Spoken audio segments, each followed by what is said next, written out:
de plus, c'est Dieu qui a voulu que l'église Abel-Simon puisse être installée ici à Kinshasa. Amen. Alors l'église Abel-Simon, Alliance biblique missionnaire de la Côte d'Ivoire, fondée en 2003 par le bishop Alexandre Amazou, qui est le fondateur et le visionnaire, alléluia, et qui a pour objectif d'équiper les églises locales avec des enseignements pour conquérir le monde. Donc les églises Abel-Simon a plusieurs, si je peux dire, ils ont plusieurs missions, dont en Amérique, au Canada. Au Canada, il y a à peu près 4 églises, Gatineau, Toronto, Longueuil, Ottawa, Montréal, donc ça fait 5. Il y a également à Paris, il y a au Sénégal, il y a au Burkina Faso, il y a en Tunisie, il y a un peu partout en Côte d'Ivoire, il y a presque dans toutes les villes. Donc les églises Abel-Simon est fondée, donc ça a plus de 20 ans d'existence. Amen. Par la suite, nous croyons en quoi? Nous croyons à la Bible comme la parole de Dieu. Nous croyons à Jésus-Christ comme sauveur de l'humanité, mort et ressuscité, et qui reviendra pour chercher son Église. Nous croyons à la parole de Dieu qui est capable d'épanouir l'homme dans toutes ses parties, âme, esprit et corps. Amen. Donc les églises Abel-Simon a décidé véritablement de pouvoir équiper les personnes avec la parole de Dieu. La parole de Dieu est au centre. Alléluia. La parole de Dieu est au centre. Et également le slogan de l'église, c'est transformer par l'évangile vrai de Christ des hommes ordinaires en véritables leaders. Je dois témoigner véritablement que cette partie, ce texte, véritablement prend vie dans la vie des membres des églises Abel-Simon, où on prend un homme ordinaire, mais à force d'écouter la parole, à force d'avoir certains enseignements, tu es transformé et tu deviens véritablement leader dans ta sphère. Alléluia. Alors, la vision se résume en 4 points. C'est important que nous puissions établir ça dès ce premier culte. Amen. En 4 points, l'enseignement de la parole de Dieu avec exactitude et révélation dans sa droite ligne de la doctrine biblique. Vous savez, la parole de Dieu ne se négocie pas. La parole de Dieu, on ne la change pas. Elle est vérité. Au commencement était la parole. Voilà pourquoi l'église Abel-Simon est véritablement basée sur la parole de Dieu, enseignée. La parole de Dieu avec profondeur. Alléluia. Qui fait que malgré les vents et marées, tu vas tenir lorsque nous bâtissons.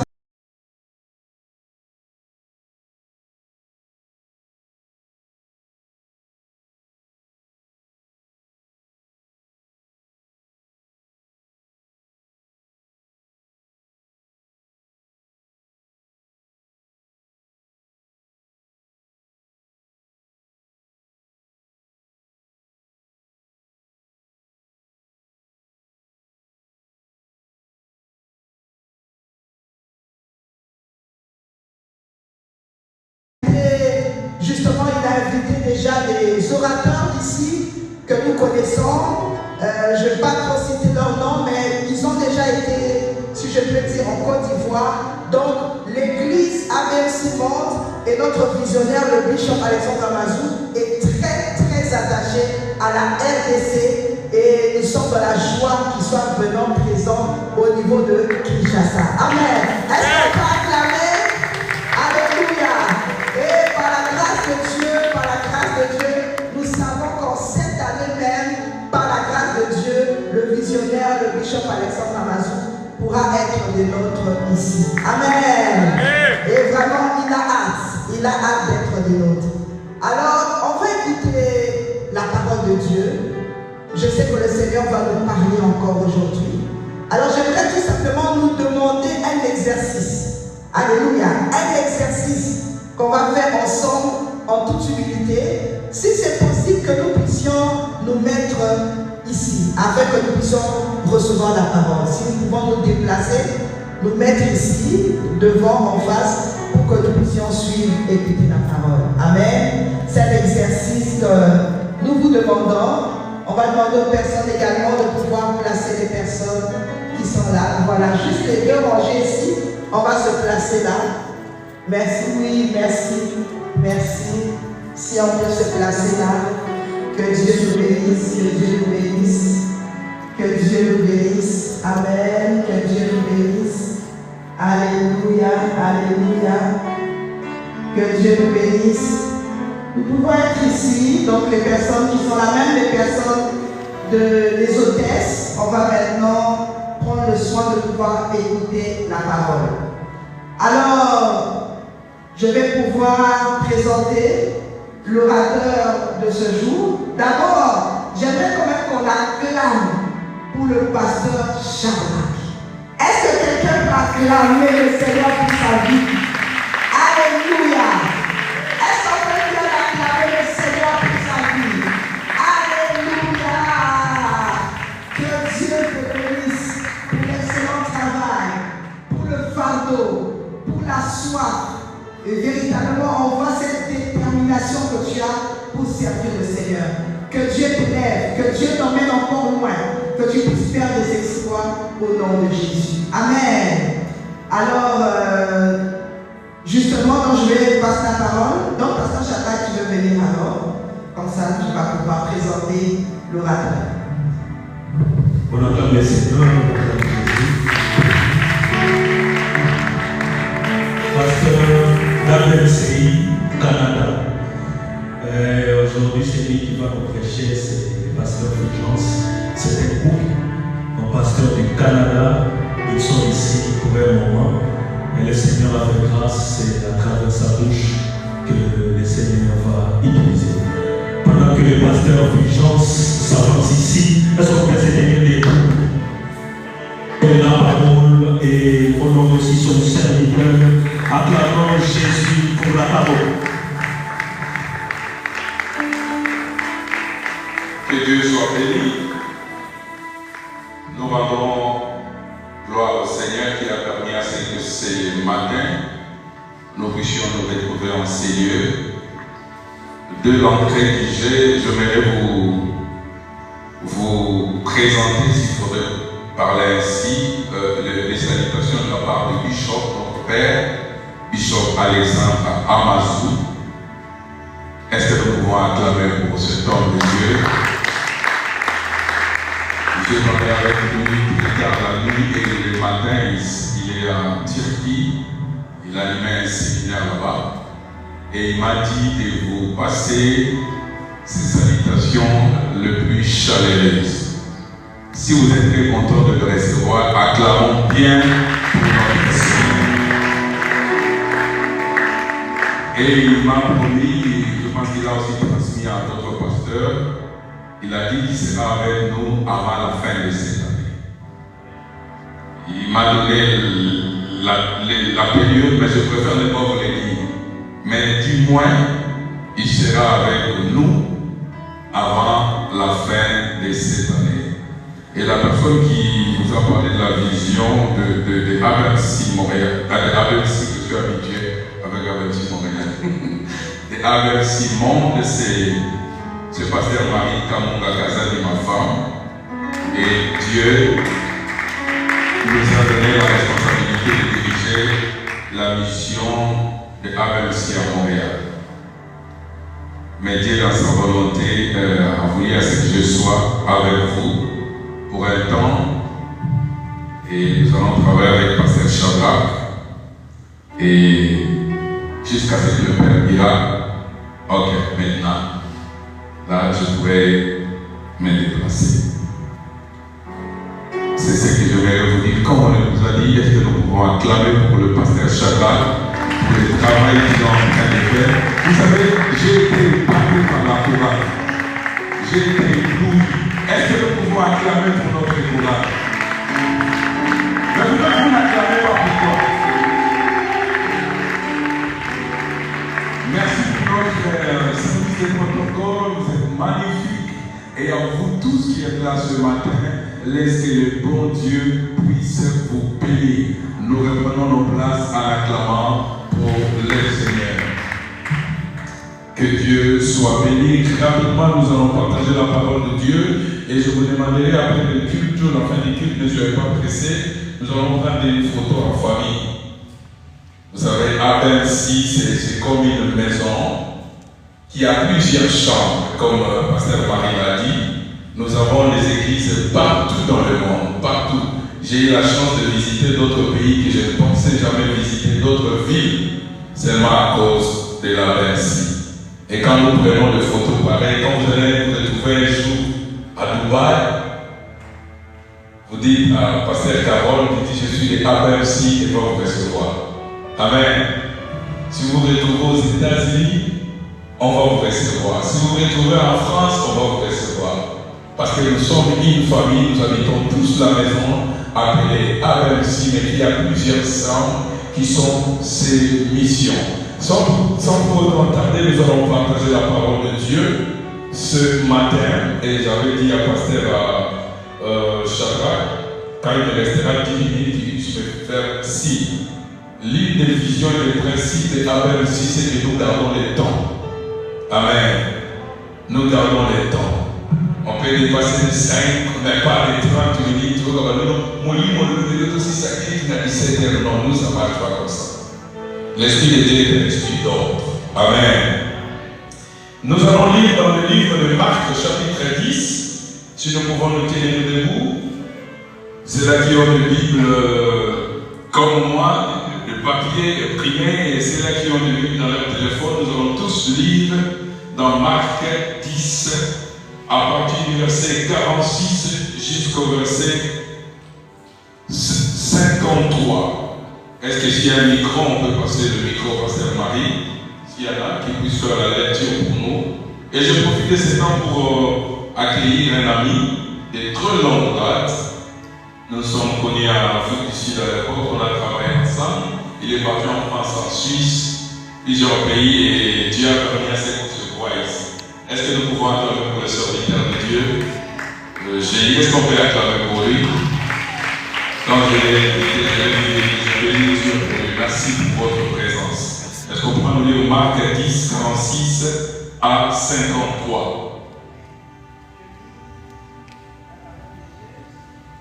Ils arrivèrent à Jéricho, et lorsque Jésus en sortit avec ses disciples et une foule assez grande foule, le fils de Bartimée, mendiant aveugle, était assis au bord du chemin. Il entendit que c'était Jésus de Nazareth et se mit à crier, Fils de David, Jésus, aie pitié de moi. Plusieurs le reprenaient pour le faire taire, mais il criait beaucoup plus fort, Fils de David, aie pitié de moi. Jésus s'arrêta et dit, appelle-le. Ils l'appelèrent l'aveugle en lui disant, prends courage, lève-toi, il t'appelle. L'aveugle jeta son manteau et se levant d'un bond vers Jésus. Jésus, prenant la parole, lui dit, que veux-tu que je te fasse? Rabouni, lui répondit l'aveugle, que je recouvre la vue. Et Jésus lui dit, va, ta foi t'a sauvé. Aussitôt, il recouvra la vue et suivit Jésus dans le chemin. Seigneur, nous te prions de bénir ta parole ce matin. Transforme ces logos en réma pour la vie de quelqu'un. Qu'une personne sort de ces lieux, bénie, visitée, changée, transformée à cause de ta parole. Au nom de Jésus-Christ, nous avons ainsi prié. Amen. Nous reprenons nos places en acclamant pour la parole de Dieu. Est-ce que nous pouvons bien acclamer pour la parole de Dieu? J'aime les évangiles. Dans les évangiles, on nous parle de miracles que Jésus-Christ a opérés. Et Marc nous parle d'un miracle qui est arrivé, non dans les synagogues, mais ce miracle est arrivé au bord du chemin.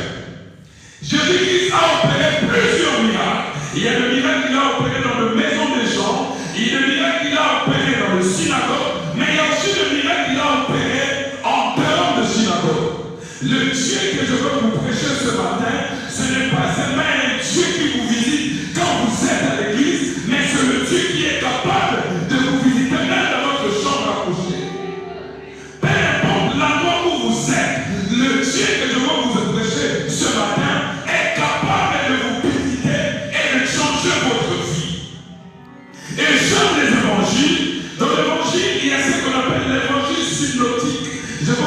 expliquer avant d'aller plus loin. Je vais demander à 3 personnes de s'avancer rapidement, 3 personnes de protocole qui peuvent s'avancer rapidement. Suivez moi l'exemple que je vais vous donner, ça va vous aider à comprendre ce que je vais parler ce matin.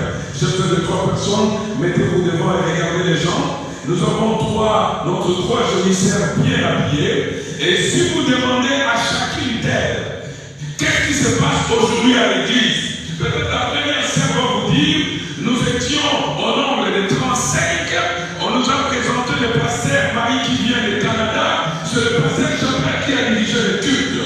Mais si vous demandez à la deuxième sœur, elle va vous dire la chorale a bien chanté. Mais à part la chorale, on avait des papas qui étaient bien habillés en veste, avec des lunettes qui sont tous beaux. Mais quand vous demandez à la troisième sœur, on vous dira, le culte s'est bien passé, aujourd'hui c'est le pasteur Fulgence qui a prêché. Et vous allez remarquer que toutes ces 3 sœurs parlent de choses vraies, mais chacune d'elles a une particularité que l'autre n'a pas. Merci, vous pouvez prendre vos places. Ils ont tous parlé de choses vraies, mais chacune d'elles a beaucoup plus mis l'attention sur ce qu'il a remarqué. Cela ne veut pas dire que la sœur qui n'a pas parlé de moi n'a pas été au culte, non. Mais sauf qu'il y a une point qui l'a beaucoup plus touché. Et elle a décidé de focaliser sur ce point-là. Et c'est ce qui se passe dans les évangiles de Marc, Matthieu et Luc. Chacun de ces évangélistes parle de miracle que Jésus-Christ a opéré, mais avec une particularité que l'autre n'a pas. Et ici, nous voyons Marc nous parler de la guérison d'un homme appelé Bartimée. Cette guérison ne s'est pas passée dans la synagogue, cette guérison ne s'est pas passée dans la maison, cette guérison est passée au bord du chemin. Voilà pourquoi ce matin je vais vous partager sur ce thème, au bord du chemin. Dis à ton voisin, Dieu est capable de te visiter au bord de ton chemin. Qu'est-ce qui se passe? La Bible nous parle de ce miracle qui s'est passé au bord du chemin à Jéricho. Je vais un peu retarder et vous ouvrir le monde, les pensées pour que vous puissiez comprendre ce qui se passe à Jéricho. La nouvelle Jéricho, la nouvelle ville de Jéricho n'est pas comme l'ancienne ville de Jéricho. L'ancienne ville de Jéricho était une ville barricadée, bien construit avec une muraille très puissante. Et quand Dieu a fait la promesse au peuple d'Israël de posséder la terre promise, Dieu les a envoyés de commencer par la ville de Jéricho. Suivez-moi. Et cette ville était barricadée, il y avait des murailles et des portails. Ce n'était pas une ville facile. À part ces murailles, Jéricho était un terrain ou une ville fertile. Il y avait plusieurs sources d'eau. C'était une belle ville. Tout le monde désirait habiter Jéricho. Voilà pourquoi le roi de Jéricho à l'époque a décidé de construire des murailles. Parce que Jéricho était l'objet de convoitise de plusieurs nations. Et quand Dieu a demandé au peuple d'Israël de prendre possession de Jéricho, Dieu les a dit, vous allez marcher tout autour de la ville pendant 6 jours. Et vous allez faire le tour une fois. Tout en gardant silence. Pendant que vous vous promenez tout autour de la ville, que personne ne parle. Vous avez toujours posé la question, comment est-ce que Dieu leur avait dit de ne pas dire un mot? Je me pose la question. Peut-être en marchant, après le 3e jour, quelqu'un allait dire, Naël, mon isolation, mais ça va pas comment monter ça. Et l'autre allait dire, ah non, je suis fatigué. Avec ce soleil tourné comme ça, comment je comprends ici une grande ville seulement à tournant? Dieu connaissait la passée de l'homme, il a dit que personne ne parle. Je vais dire à l'église, il y a des victoires qui s'obtiennent que quand vous gardez silence. Ah, quelqu'un n'a pas compris. La Bible dit gardez silence et l'Éternel combattra pour vous. Et pendant qu'il faisait le tour de la ville, la Bible dit le 7e jour, Dieu les a dit de faire 7 fois le tour de la ville et après crier. Et quand ils ont crié, le miracle de Jéricho est tombé. Si dans l'ancien temps, pour faire tomber Jéricho,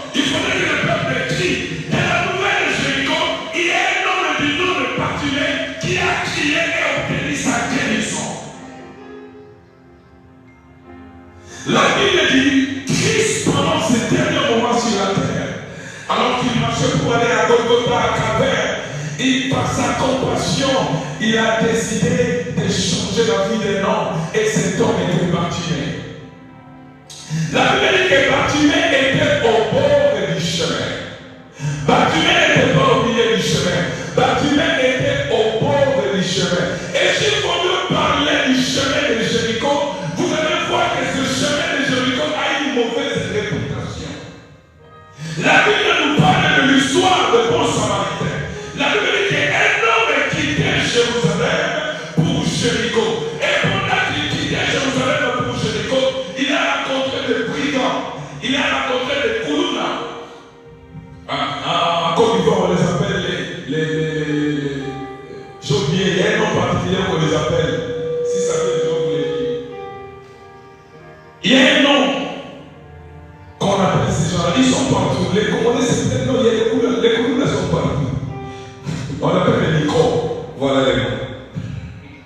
Les couleurs sont partout. Et les couleurs ont rencontré cet homme. La Bible dit qu'on a dépouillé de tout ce bien. On a pris tout ce que cet homme avait. On l'a tabassé jusqu'à ce que cet homme était à demi-mort. On l'a laissé où? Sur le chemin de Jéricho. Et sûrement, cet homme était au bord du chemin. Il ne savait plus continuer sa route. Il ne savait plus continuer son voyage parce qu'il a rencontré le brigand qui lui ont dépouillé de tout. Ce matin, je vais dire à quelqu'un, vous étiez sur le chemin de votre projet, vous étiez sur le chemin de votre mariage, vous étiez sur le chemin de vos études, vous étiez sur le chemin de votre voyage, vous étiez sur le chemin de votre business, mais voilà, vous avez rencontré le brigand qui vous ont dépouillé de tout. Il y a des gens qui sont dépouillés de la joie, ils n'ont plus la joie de vivre. Il y a des gens qui sont dépouillés de la santé, ils sont victimes de la larme jour après jour sur les chemins de Jéricho. Vous savez, quelque chose se passe. Si vous rencontrez quelqu'un sur le bord des chemins, il y a des choses qui se passent. Soit il est fatigué, ou encore il s'est perdu, ou encore quelque chose le dérange. Il ne sait pas s'il doit continuer ou il doit rentrer. Et les autres sont comme cet homme qui a été tabassé par les brigands.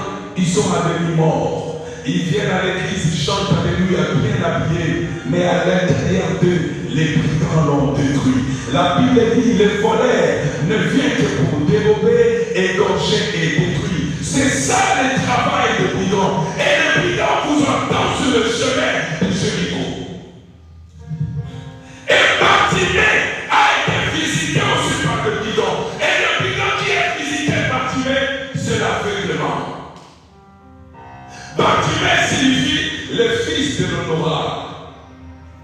C'est ça la signification de Bartimée. C'est lui qui doit avoir l'honneur. C'est lui qui doit être respecté. C'est un homme de dignité. Sûrement le père de Bartimée était un homme d'honoré, un homme de dignité dans la ville de Jéricho. Parce qu'à chaque fois que vous lisez la Bible, quand on dit Bar, cela veut dire le fils d'É. Et quand on dit Bartimée, cela veut dire son père s'appelait Timée. Il était le fils de Timée, le fils d'un honorable, le fils d'un homme respectueux, le fils d'un homme digne de dignité. Mais voilà, les brigands de la vie sont venus détruire la vie de Bartimée. Ils ont pris les yeux.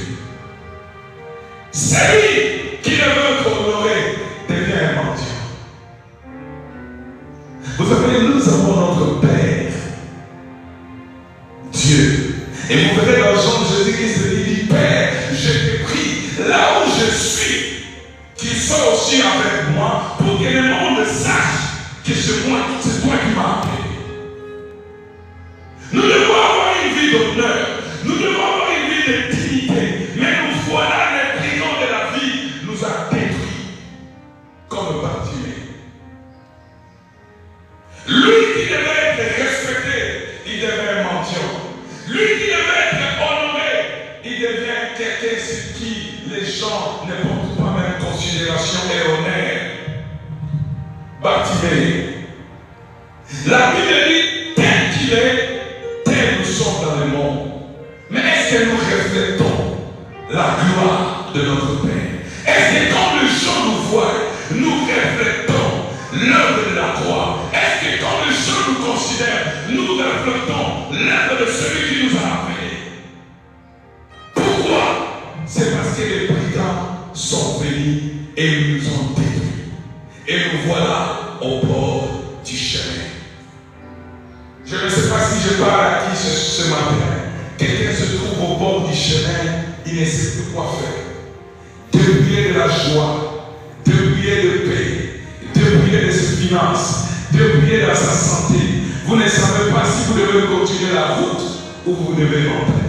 Plus loin, il y a des autres à qui on n'a pas seulement détruit, mais c'est là que le diable a donné des coups et les a laissés à demi-mort. Je me suis là pour vous dire ce matin, si les hommes peuvent vous dépasser sans faire aucun temps de vous, Jésus-Christ est capable de changer votre vie. La Bible nous parle de bon samaritain. On a dit que la vie est venue. Il a regardé, il est passé. Mais quand le bon samaritain est venu, qui est l'image de Jésus, il a pris soin de cet homme. Je ne sais sur quel chemin vous êtes. Je ne sais si vous êtes débrouillé de quoi. Mais ce matin, je suis là pour vous dire que Jésus-Christ est là pour vous. Quelque chose se passe. Bartimée ne pouvait pas voir, mais Bartimée pouvait entendre. Bartimée ne pouvait pas voir, mais Bartimée pouvait parler. Quelque chose se passe. Seulement Bartimée a entendu les bruits des gens crier Jésus-Christ de Nazareth, sauve-nous. Seulement il a commencé à demander qu'est-ce qui se passe. Autrement, je n'ai pas les yeux pour voir, mais je sens que quelque chose se passe ici. Qu'est-ce qui arrive?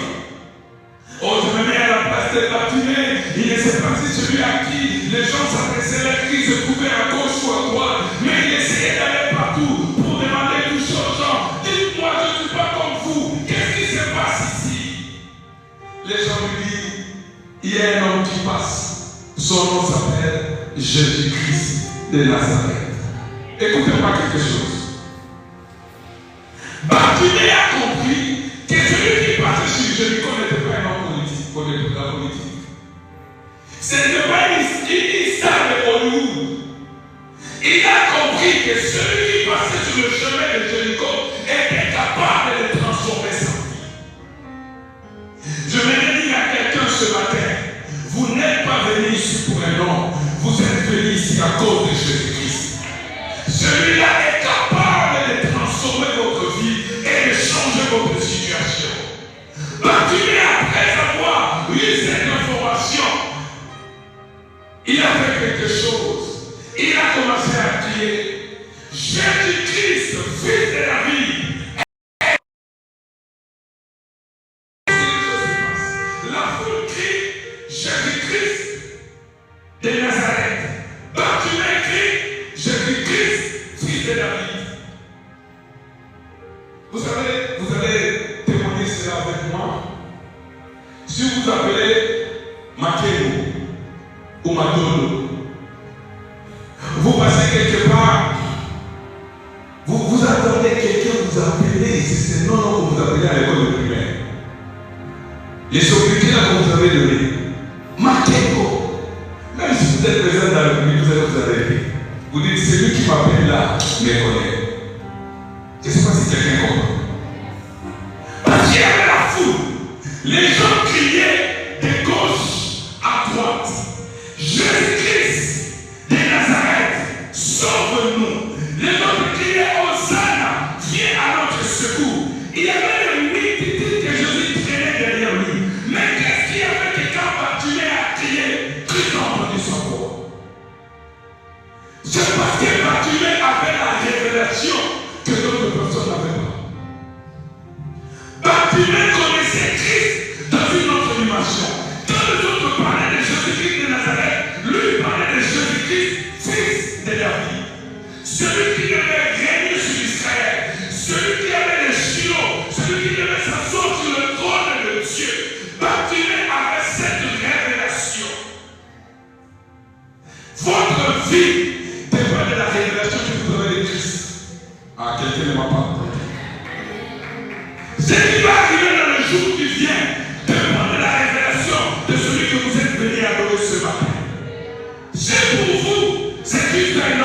vous allez garder la dimension de l'homme. Mais si pour vous c'est Dieu, il va agir comme Dieu. Si vous prenez Jésus-Christ comme un menuisier, il va vous construire un lit. Il y a quelqu'un qui ne m'a pas compris. Si vous considérez Jésus-Christ comme le fils de charpentier, il va vous faire des chaises et des lits. Mais si vous donnez la révélation de Jésus-Christ comme le fils de Dieu, il va vous sauver. Bartimée a crié, Jésus-Christ, fils de David, aie pitié de moi. Qui est Jésus-Christ de Nazareth? Jésus-Christ de Nazareth, c'était Jésus-Christ historique. Suivez-moi s'il vous plaît. Jésus-Christ de Nazareth, c'est Jésus qui est né d'une femme. Le fils d'un charpentier appelé Joseph, né dans une crèche à Bethléem. C'est ça Jésus-Christ de Nazareth. Mais Jésus-Christ, fils de la vie, c'est Dieu, le Fils du Dieu vivant. Vous savez, à cette époque, il y avait des conflits. Les Juifs n'acceptaient pas que Jésus-Christ était le Fils de la vie. Voilà pourquoi quand il est mort, on a écrit sur sa croix, il a dit qu'il est le roi des Juifs. Autrement, ce n'est pas nous, c'est lui qui a dit.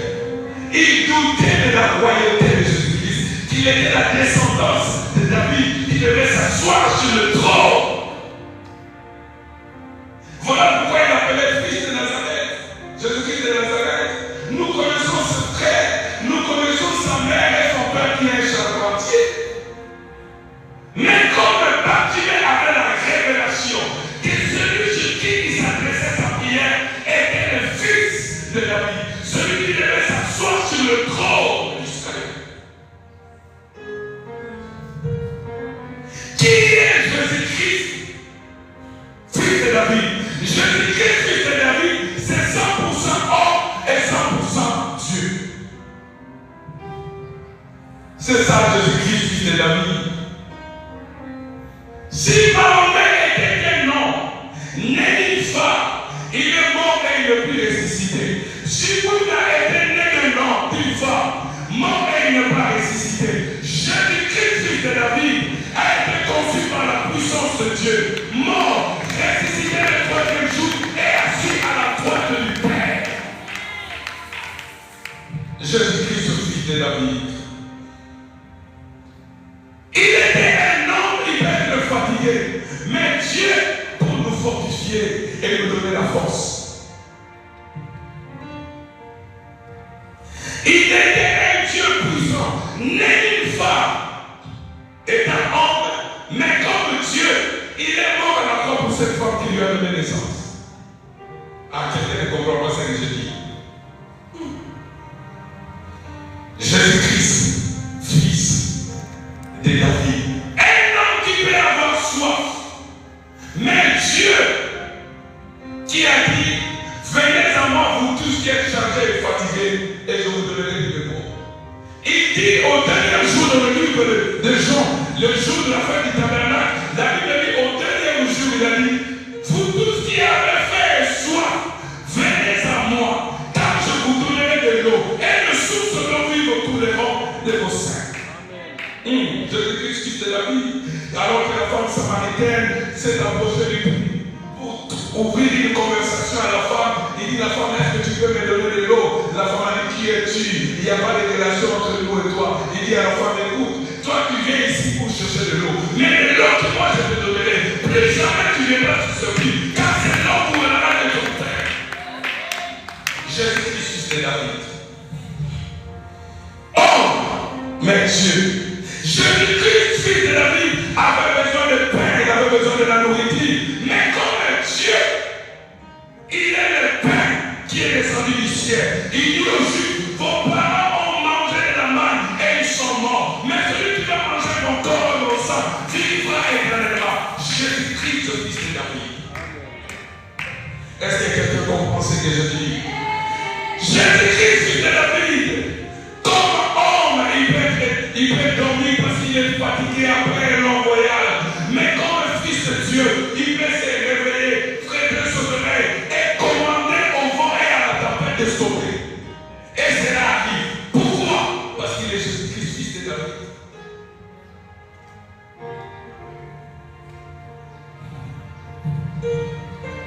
Jésus-Christ de la vie comme homme, il peut mourir. On enterre sa main, les disciples pleurent. Mais comme Dieu, la terre n'a pas pu le retenir. Le troisième jour, il a donné l'ordre, lui comme le créateur à sa création, pour dire libère-moi, je dois continuer la mission. Et il a été ascendé et il est ressuscité. Jésus-Christ, fils de David.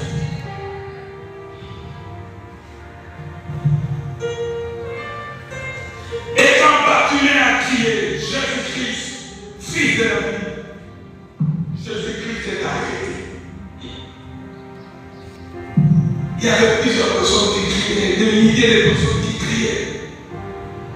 Mais quand Bartimée a crié, Jésus s'est arrêté. Mais qu'est-ce qui fait que Jésus-Christ puisse s'arrêter? Parce que les noms que Bartimée a appelés a créé une connexion entre lui et Bartimée.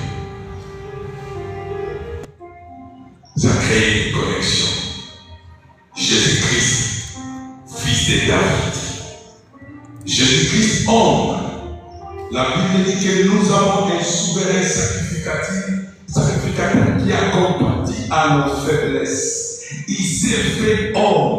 Voilà pourquoi dans Hébreux 16, la Bible dit, maintenant donc, approchons-nous avec assurance devant le trône de la grâce de Dieu pour être secourus dans nos besoins. Pourquoi? Parce que celui à qui nous adressons nos prières, il a compati, il a pris notre part, il a été homme, il connaît nos faiblesses, il peut nous secourir dans nos besoins.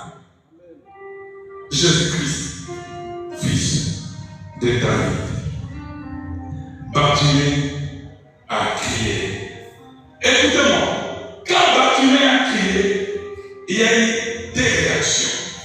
La première réaction, la foule lui a dit, tais-toi. Bartimée, tu fais beaucoup de bruit. Tais-toi. Et la Bible dit, plus on l'interdisait, plus il criait. Bartimée voulait leur dire ceci. Vous avez les yeux pour voir et la bouche pour parler. Moi, je n'ai pas les yeux. Laisse-moi utiliser ce que j'ai pour récupérer ce que je n'ai pas. À quelqu'un ne m'a pas compris. Vous savez, dans la vie, il faut apprendre à utiliser ce que vous avez pour avoir ce que vous n'avez pas. L'État n'est plus à se plaindre sur ce que vous manquez. Utilisez ce que vous avez. Cela va vous aider à avoir ce que vous manquez. Bartimée a dit non, je ne m'étais pas. Parce que ça, c'est l'unique et la seule occasion. Si je rate cela, ma vie ne changera pas. Vous avez les yeux pour voir. Laisse-moi utiliser la bouche. Dieu a permis que je puisse parler. Dieu a permis que je puisse entendre pour récupérer les yeux. Et la Bible dit, Christ a dit à Bartimée, viens. Écoute, ces mêmes personnes qui lui disaient, tais-toi. Ce sont les mêmes personnes qui lui ont dit, Bartimée, prends courage, lève-toi, le Seigneur t'appelle. Les mêmes personnes qui lui disaient, tais-toi. Vous savez, quand Dieu est au vous, la Bible dit, il dispose favorablement même nos ennemis. Les gens qui vous combattent aujourd'hui, quand ils verront la main de Dieu dans votre vie, ce sont les mêmes personnes qui vont vous témoigner et dire qu'il est le Fils de Dieu. Il a la grâce de Dieu. Il a la faveur de Dieu. C'est pourquoi Paul dit, malgré les tribulations, malgré le froid, les combats, les luttes, je sais que toutes choses concourent au bien de ceux qui aiment Dieu et de ceux qui sont appelés selon ses desseins. Paul n'a pas dit, je pense que toutes choses concourent au bien de ceux qui aiment Dieu. J'ai réfléchi, c'est comme si toutes choses concourent au bien de ceux qui aiment Dieu. Il dit non, je sais, j'ai la conviction que toutes choses concourent au bien de ceux qui aiment Dieu et de ceux qui sont appelés selon ses desseins. Je suis sûr, les mêmes personnes qui disaient à Bartimée, tais-toi, ce sont les mêmes personnes qui disent, Bartimée, Christ est à ta droite, va à droite. Et Bartimée qui va, peut-être l'autre lui tire la main, Bartimée, tu vas à côté, approche-toi ici, je vais t'aider à t'approcher de Christ. Mais ce sont les mêmes personnes qui l'ont critiqué. C'est pourquoi dans Psaume 23, la Bible dit que l'Éternel fera de nos ennemis nos marchepieds. La Bible dit qu'il dresse une table en face de mes adversaires. On dresse une table quand il y a la fête. Vous allez vous réjouir à la présence de vos adversaires. On dresse une table quand il y a le jugement. Dieu va juger vos ennemis en face de vous. On dresse une table quand il y a la célébration. Vous allez célébrer en face de vos ennemis. Bartimée, lève-toi, prends courage, Jésus-Christ t'appelle. C'est vrai, nous t'avons empêché, mais regarde, il t'appelle. Je vais dire à quelqu'un, même si nous sommes nombreux en ce lieu, Dieu a des amplificateurs qui est capable d'écouter votre voix. Comment est-ce que Christ a écouté la prière dans la foule? Ne vous dérange pas s'il y a plusieurs personnes qui prient. Laisse-moi vous dire,